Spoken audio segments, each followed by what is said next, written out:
Excellency, Chancellor Scholz, Vice Chancellor Dr. Robert Habeck, Bharat सरकार के मंत्रीगण, Asia Pacific Committee of German Business के chairman doctor Busch, Bharat, Germany और Indo Pacific देशों के इंडस्ट्री लीडर्स, देवी और सज्जनों, नमस्कार, गुटन टाग। साथियों, आज का दिन बहुत विशेष है। मेरे मित्र चांसलर शोल्ज चौथी बार भारत आए हैं। पहले मेयर के रूप में और 3 बार चांसलर बनने के बाद उनका यहां आना भारत जर्मनी संबंधों पर उनके फोकस को दिखाता है। 12 साल के बाद भारत में Asia Pacific conference of German business का आयोजन हो रहा है। एक तरफ यहां सीईओ की फोरम की बैठक हो रही है, दूसरी तरफ हमारी नौसेना साथ में अभ्यास कर रही है। गोवा में German naval ships port call पर है और अब से थोड़ी ही देर में भारत और जर्मनी के बीच 7वें इंटर गवर्नमेंटल कंसल्टेशन का भी आयोजन होना है। यानी हर कदम, हर मोर्चे पर भारत और जर्मनी की दोस्ती गहरी हो रही है। साथियों, ये साल भारत जर्मनी स्ट्रैटेजिक पार्टनरशिप का 25वां वर्ष है। अब आने वाले 25 वर्ष इस पार्टनरशिप को नई बुलंदी देने वाले हैं। हमने आने वाले 25 वर्षों में विकसित भारत का एक रोड मैप बनाया है। मुझे खुशी है कि ऐसे महत्वपूर्ण समय में जर्मन कैबिनेट ने focus on India document release किया है। विश्व की 2 सशक्त डेमोक्रेसीज, विश्व की 2 लीडिंग इकोनॉमीज साथ मिलकर कैसे फोर्स फॉर ग्लोबल गुड बन सकती हैं। फोकस ऑन इंडिया डॉक्यूमेंट में उसका ब्लूप्रिंट है। इसमें स्ट्रैटेजिक पार्टनरशिप को होलिस्टिक तरीके से आगे बढ़ाने की अप्रोच और कमिटमेंट साफ दिखता है। खास तौर पर भारत की स्किल्ड मैन पावर पर जर्मनी ने जो भरोसा जताया है वो अद्भुत है। जर्मनी ने स्किल्ड भारतीयों के लिए हर वर्ष मिलने वाले वीजा की संख्या 20,000 से बढ़ाकर 90,000 करने का फैसला किया है।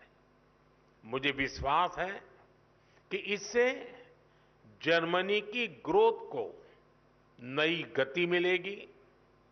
साथियों, हमारी आपसी व्यापार $30 बिलियन से अधिक के स्तर पर पहुंच चुका है।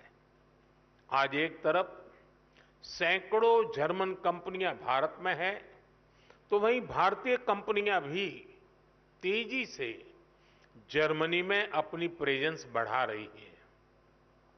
आज भारत डायवर्सिफिकेशन और डी रिस्किंग का सबसे बड़ा केंद्र बनता जा रहा है। भारत ग्लोबल ट्रेड और मैन्युफैक्चरिंग का भी हब बन रहा है। ऐसे में आपके लिए make in India, make for the world का ये सबसे उपयुक्त समय है। साथियों, ईयू और एशिया पैसिफिक क्षेत्र के बीच संबंध मजबूत करने में एशिया पैसिफिक कॉन्फ्रेंस का महत्वपूर्ण रोल रहा है। लेकिन मैं इस मंच को सिर्फ ट्रेड और इन्वेस्टमेंट के सीमित दायरे में ही नहीं देखता हूं। मैं इसे इंडो पैसिफिक क्षेत्र और विश्व के बेहतर भविष्य की साझेदारी के रूप में देखता हूं। दुनिया को स्टेबिलिटी और सस्टेनेबिलिटी की जरूरत है, ट्रस्ट और ट्रांसपेरेंसी की जरूरत है। चाहे सोसाइटी हो या फिर सप्लाई चेन, हर मोर्चे पर इन वैल्यूज को बल देने की जरूरत है। इनके बिना कोई भी देश, कोई भी रीजन अपने बेहतर फ्यूचर की कल्पना नहीं कर सकता। इंडो पैसिफिक रीजन तो दुनिया के फ्यूचर के लिए बहुत जरूरी है।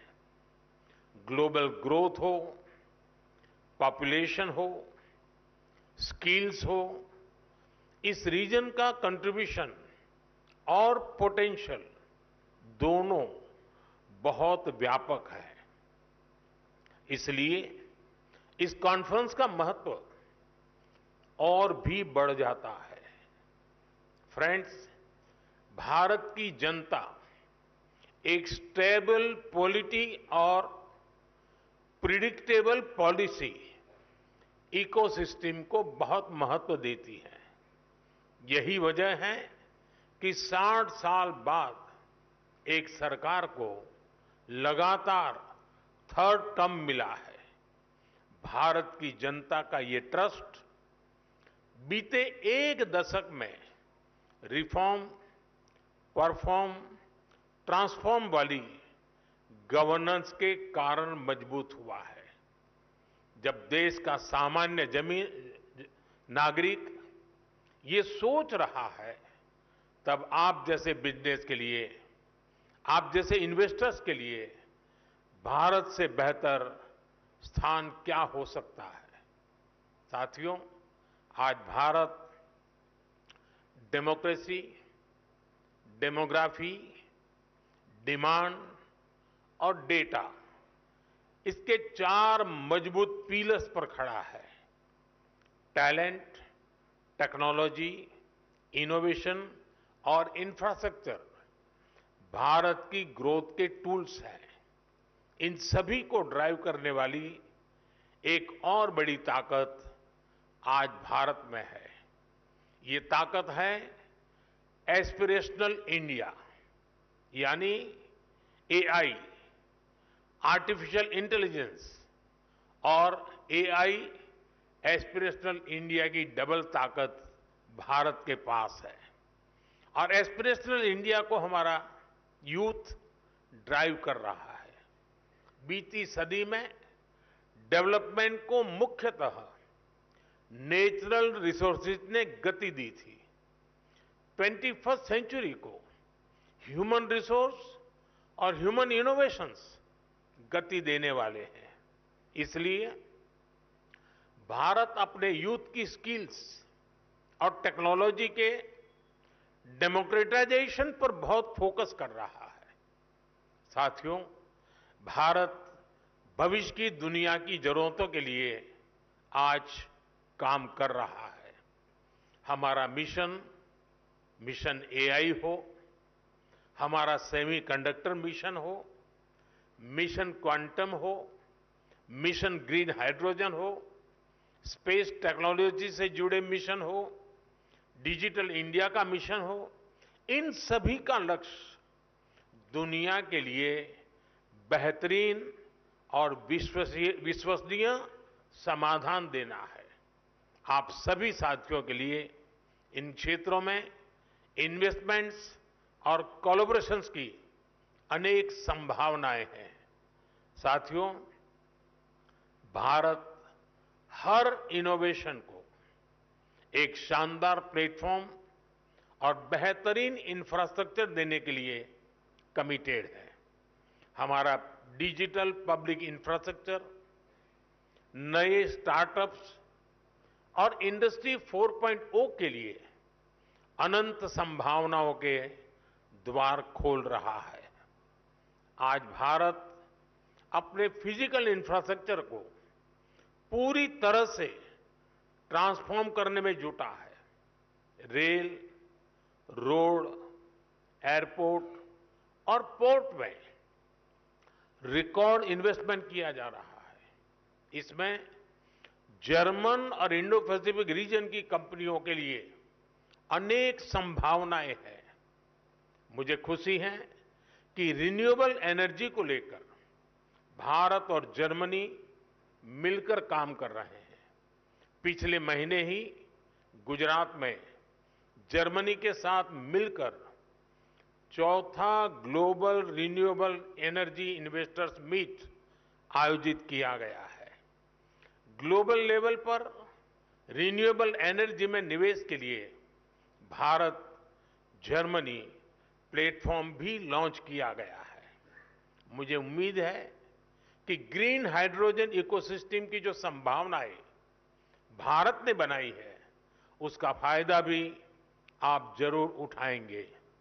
साथियों, भारत की ग्रोथ स्टोरी से जुड़ने का यही समय है, सही समय है, जब भारत का डायनेमिज्म और जर्मनी का प्रिसिशन मिलता है, जब जर्मनी की इंजीनियरिंग और भारत का इनोवेशन मिलता है, जब जर्मनी की टेक्नोलॉजी और भारत का टैलेंट मिलता है, तब इंडो पैसिफिक के साथ साथ पूरी दुनिया का बेहतर भविष्य तय होता है। साथियों, आप बिजनेस वर्ल्ड से जुड़े हैं। आपका तो मंत्र होता है, when we meet we mean business. लेकिन भारत आना सिर्फ बिजनेस ही नहीं होता।